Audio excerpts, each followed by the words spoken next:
Dans le cadre paisible d'un après-midi parisien, où les arbres projettent leurs ombres sur les marches d'une villa ancienne, on aperçoit souvent Véronique Sanson assise en silence près de son piano noir étincelant. Ses doigts fins effleurent parfois les touches, mais au lieu de produire une mélodie complète, seulement des notes éparses et solitaires. À plus de 70 ans, celle qui jadis captiva la scène musicale française par sa voix puissante et ses interprétations fougueuses, semble désormais enveloppée d'une mélancolie indéfinissable, une tristesse d'une nature inconnue qui l'envahit et la ronge lentement. Le décor de Véronique n'est plus celui des lumières éblouissantes de l'Olympia, ni des applaudissements enthousiastes de dizaines de milliers de spectateurs, mais un silence glacial, où la tristesse prend la forme de regrets et où prédominent les souvenirs indélébiles.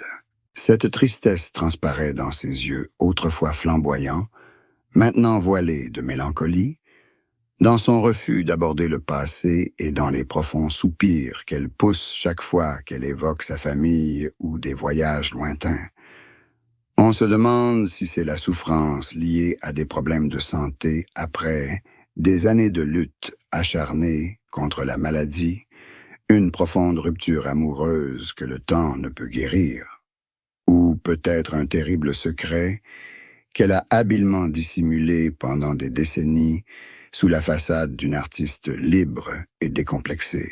Le public commence à percevoir quelque chose d'étrange dans ses interactions avec le monde actuel, un détachement total, comme si elle vivait dans un univers parallèle où les fantômes du passé réclament son emprise. Que cache Véronique Sanson derrière son sourire poli et l'assurance d'une reine de la pop rock? Serait-ce la vérité sur sa fuite fatidique vers l'Amérique il y a des années, une décision qui a bouleversé le cours de sa vie, mais qui a aussi laissé des cicatrices psychologiques indélébiles? Ou bien s'agit-il d'une querelle familiale secrète impliquant les hommes qui ont croisé son chemin, des hommes qui ont reçu tout son amour, mais n'ont laissé derrière eux que des fragments de trahison?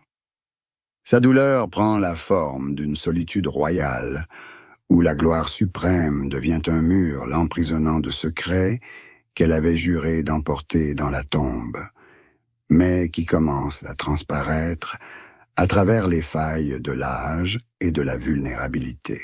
Chacun de ces gestes suggère désormais un voyage initiatique au cœur même de l'âme d'une artiste, une âme meurtrie, où la frontière entre vérité et fiction s'estompe sous le joug cruel du destin. La situation actuelle de Véronique offre un contraste douloureux entre l'image d'une icône immortelle et celle d'une femme rongée par une souffrance cachée, préfigurante une vie privée empreinte de mélancolie et de confessions bouleversantes, qui seront bientôt révélées à travers des chapitres inédits de sa vie. Elle se trouve au seuil d'une réconciliation finale avec elle-même, mais pour y parvenir, elle doit affronter le chagrin qui l'accable et les secrets qu'elle a patiemment dissimulés toute sa vie sous les feux de la rampe. Une vérité qui pourrait ébranler tout ce que le monde a toujours cru savoir d'elle.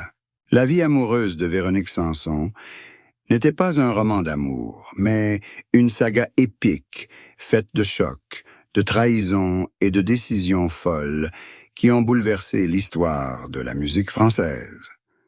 Son premier amour, avec Michel Berger, fut un temps considéré comme l'union artistique par excellence, où deux âmes sœurs composaient des hymnes pour toute une génération. Pourtant, leur rupture ne fut pas due à une simple dispute, mais à une disparition brutale.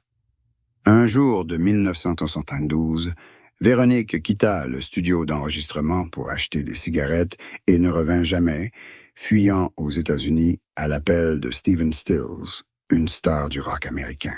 Son mariage avec Stills, dans le Colorado, lui offrait certes la liberté musicale et un fils, mais se transforma rapidement en un cauchemar de violence, de drogue et d'emprise extrême. Cette rupture aux États-Unis ne fut pas seulement la désintégration d'une famille, mais aussi l'éclatement d'une illusion d'amour libre. Véronique dut se battre pour la garde de ses enfants et trouver un moyen d'échapper à l'influence néfaste de Stills pour finalement revenir en France, profondément marquée. Puis, son mariage avec le comédien Pierre Palmade fut un autre choc pour le public, une union controversée qui finit par se terminer discrètement, mais douloureusement. Le chagrin qui habitait Véronique ne s'apaisa jamais vraiment. Elle aimait avec une intensité brûlante, mais cette même intensité fit d'elle la victime de ses propres créations. Chaque histoire d'amour la laissait avec un vide que l'alcool et la musique ne pouvaient que combler temporairement. Elle passa sa vie à la recherche de l'amour absolu pour n'y trouver que des fragments d'orgueil et de solitude. Des années de tourments suite à son abandon de Berger, les coups de Stills et les malentendus avec Palmade la transformèrent en une femme d'acier, mais au cœur meurtri. Son amour était un labyrinthe où liberté et enfermement coexistaient, laissant derrière lui un héritage amoureux à la fois brillant et profondément amer. À 66 ans, alors que les tempêtes de sa jeunesse s'étaient apaisées et que seules subsistaient les séquelles silencieuses, Véronique Sanson offrit un poignant moment de réflexion sur la tristesse qu'elle appelait sa plus fidèle amie. Elle ne cherchait plus à paraître forte ou rebelle, comme à l'apogée du rock and roll. Au contraire, elle affichait une étrange sérénité face à la cruauté du temps. Elle confiait qu'à 76 ans, sa tristesse n'était plus teintée de ressentiment ou d'amertume, mais plutôt d'une douce acceptation de la perte. Elle avouait que son plus grand chagrin était l'absence de ses anciens compagnons, en particulier de Michel Berger, envers qui elle se sentait toujours redevable d'une ultime explication. Ma tristesse est désormais comme une musique sans parole. Elle est toujours là, sous les touches du piano, me rappelant ce qui est à jamais perdu, confiait-elle, les yeux emplis de tristesse. Elle parlait de la solitude dans sa maison vide, du sentiment que son corps ne lui obéissait plus, et des souvenirs qui parfois devenaient un fardeau plutôt qu'un réconfort. À 75 ans, elle voyait le chagrin comme une purification de l'âme, une façon de se préparer à son dernier voyage sans être accablée par la haine ou les regrets. Elle ne craignait pas la mort. Elle ne craignait que l'oubli et la douleur, de réaliser que les plus grands amours de sa vie étaient réduits en poussière. Pour Véronique, le chagrin était la preuve qu'elle avait vécu une vie pleine, aimé de tout son cœur et souffert jusqu'au bout. Elle considérait que pouvoir parler de sa tristesse avec sérénité était sa plus grande victoire après une vie tumultueuse. La carrière de Véronique Sanson fut un parcours pionnier.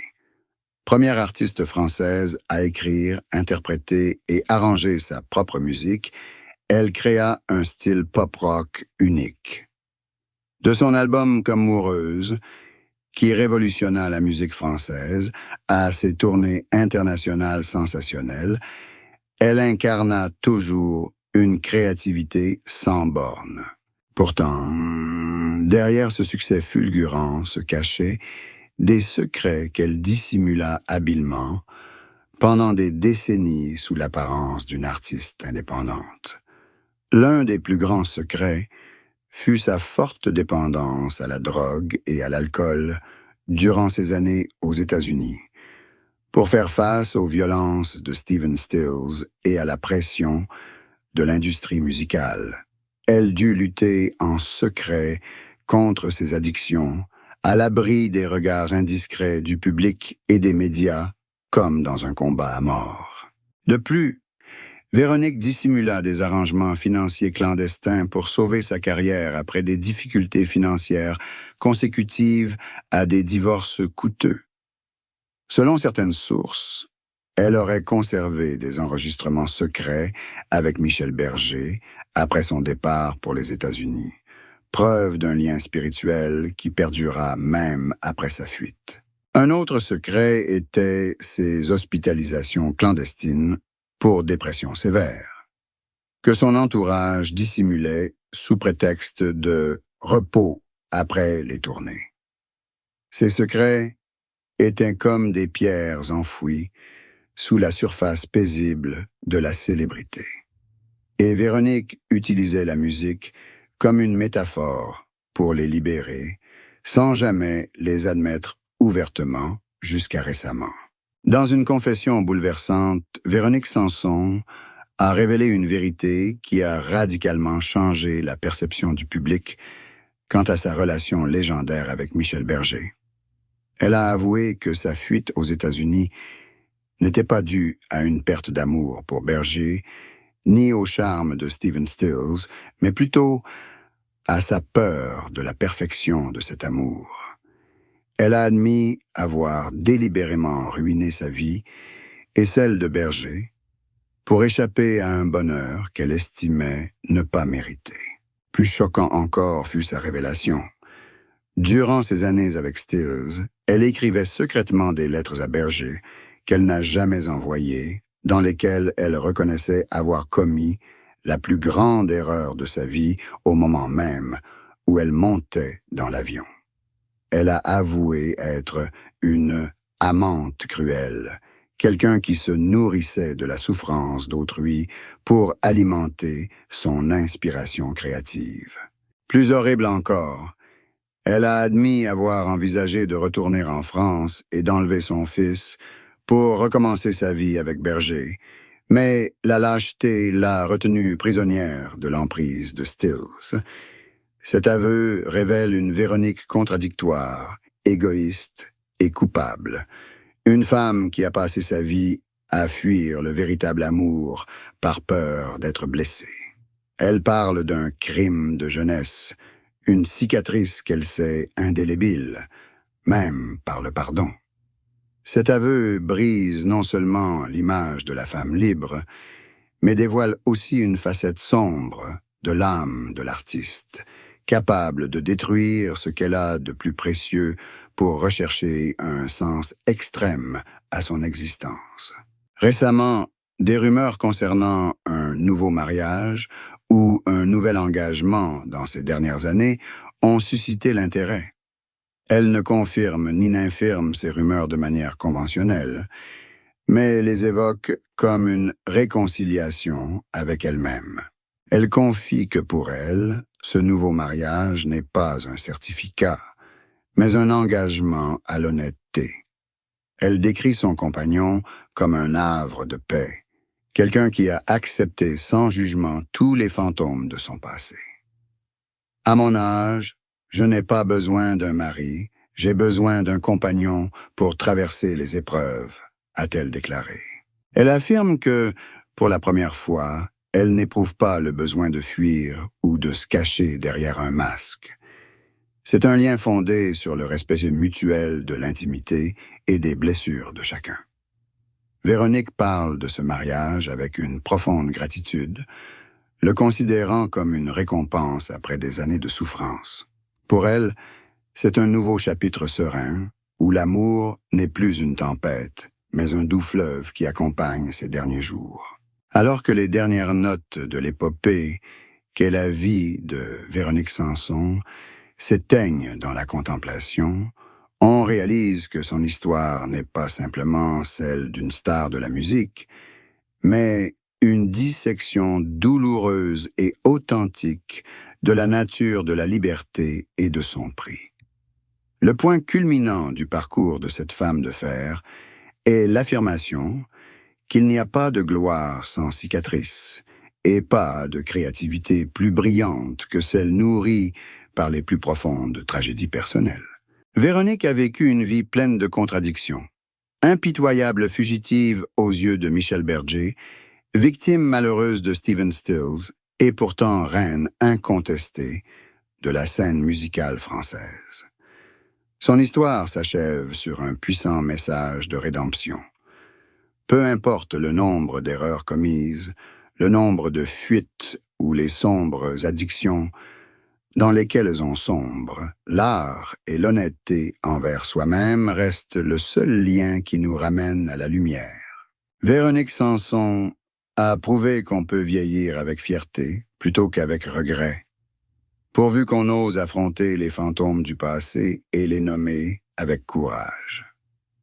La conclusion de cette histoire révèle aussi l'éternelle solitude d'une génie qui a passé sa vie à chercher l'amour absolu, mais qui a finalement compris que le plus grand, le plus fidèle et le plus durable amour était son piano et les mélodies qui jaillissaient de ses veines. Elle a traversé les glorieuses décennies du rock et de la pop, a résisté aux tempêtes médiatiques et à l'examen minutieux du public pour s'affirmer comme une icône d'indépendance.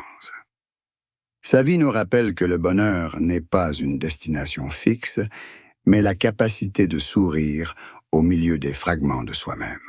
Finalement, Véronique Sanson n'avait besoin de la pitié de personne pour ses peines de cœur passées, car elle avait transformé chaque douleur en un joyau précieux, ornant la couronne de son illustre carrière. Sa réconciliation à 76 ans, avec les souvenirs de Michel Berger, avec les souvenirs obsédants du Colorado et avec son propre corps qui s'affaiblissait lentement avec le temps, fut la fin la plus juste qu'une véritable artiste puisse espérer.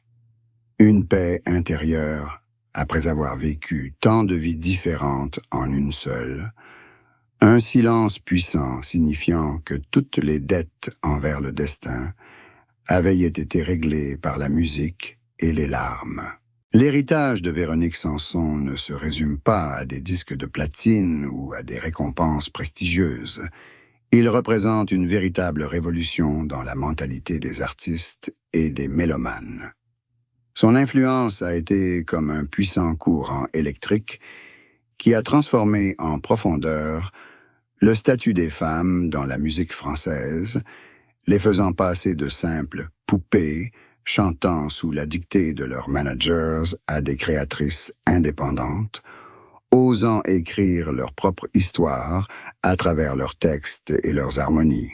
Son héritage est une école Sanson, où l'énergie explosive du rock se mêle subtilement à la profondeur de la musique classique et à la sensibilité de la chanson française, créant un langage musical unique.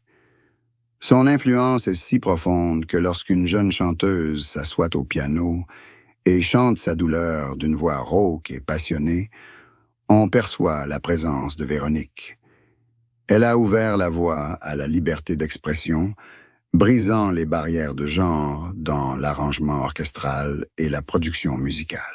Son héritage, c'est aussi l'esprit indomptable d'une survivante. Elle est devenue un symbole pour les femmes victimes de violences, pour celles qui luttent contre la dépendance, prouvant que si la gloire peut s'estomper, la dignité et le talent, eux, demeurent.